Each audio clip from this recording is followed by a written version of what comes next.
ఇప్పుడైతే దర్శనానికి వెళ్ళిపోతున్నాం. మేమైతే సమ్మక్కని తీసుకొచ్చిన మూడో రోజు నైట్ దర్శనానికి వెళ్ళాము. ఎందుకంటే ఆ జనాలకి ఆ లైన్కి చూసి అసలు భయపడిపోయాం. ఫస్ట్ ఆఫ్ ఆల్ అయితే పిల్లలు కూడా ఉన్నారు, ఎలా ఉంటుందా ఏంటి అనేది. వెళ్ళి వచ్చిన వాళ్ళు కూడా పిల్లలు ఉన్న వాళ్ళైతే వెళ్ళకండి అమ్మా, ఏం కాదు, దూరం నుంచి దండం పెట్టుకోండి అంటున్నారు. ఆ భయానికి అక్కడదా వెళ్ళి తిరిగి వచ్చేసాం. ఫుల్ వీడియోలో చూపిస్తాను. ఇంకా నైట్ అయితే ఏదైతే ఏముంది, ఇంత దూరం వచ్చి దర్శనం చేయకపోతే అదేలా ఉంటుంది, బాగుండదు, వెళ్దాం వెళ్దాం అని ఇంక అందరూ గట్టిగా ఫిక్స్ అయ్యి పిల్లల్ని పట్టుకొని వెళ్తే మాకు సమ్మక్క దయ అనుకుంటా లైన్ అంతా అసలు ఎంత ఖాళీ ఉంది మీరే చూడండి. మధ్యాహ్నం వీడియో చూపిస్తా, ఫుల్ వీడియోలు చూడండి. అప్పుడు లైన్ ఎలా ఉంది, ఇప్పుడు లైన్ ఎలా ఉందో.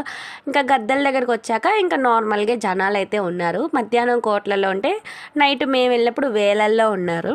కానీ మేము సమ్మక్క గద్దె దగ్గరికి వెళ్ళడానికి అయితే ట్రై చేయలేదు. దూరం నుంచే దండం పెట్టుకున్నాం. నాకైతే మా హస్బెండ్ ఎత్తుకున్నారు.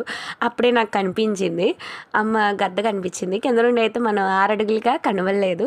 కానీ రిస్క్ తీసుకోకపోవడం మంచిది. పిల్లలు ఉన్న వాళ్ళైతే దూరం నుంచే దండం పెట్టుకుంటే చాలా బెస్ట్.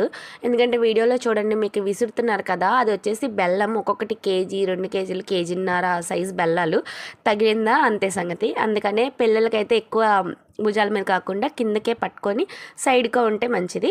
సమ్మక్క దగ్గరికి అయితే నేను డే చేయలేదు. చార్లమ్మ గద్ద దగ్గర అయితే కొంచెం ఖాళీగా ఉంది. ఇంకా వెళ్ళి బెల్లమును ఎలాగోలాగా రిక్వెస్ట్ చేసి కుంకుమ తెచ్చుకున్నాం. మా దేవంశ్ గారి కోసం కుంకుమ ఎందుకు అనేది నెక్స్ట్ బ్లాగ్లో చెప్తా. ఇప్పుడు వచ్చేసి ఎదురుకోళ్ళంట, మా హస్బెండ్ చెప్పారు వదలాలి, మంచిది చాలా. ఒకప్పుడు అయితే దేవుడి పేరు మీద కోళ్ళు కొని వదిలేసేవాళ్ళం.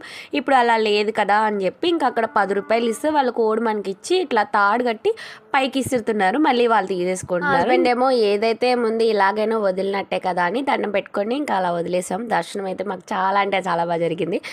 నెక్స్ట్ వీడియోతో మళ్ళీ కలుద్దాం. అలోపు వెళ్ళే ముందు సబ్స్క్రైబ్ మై ఛానల్.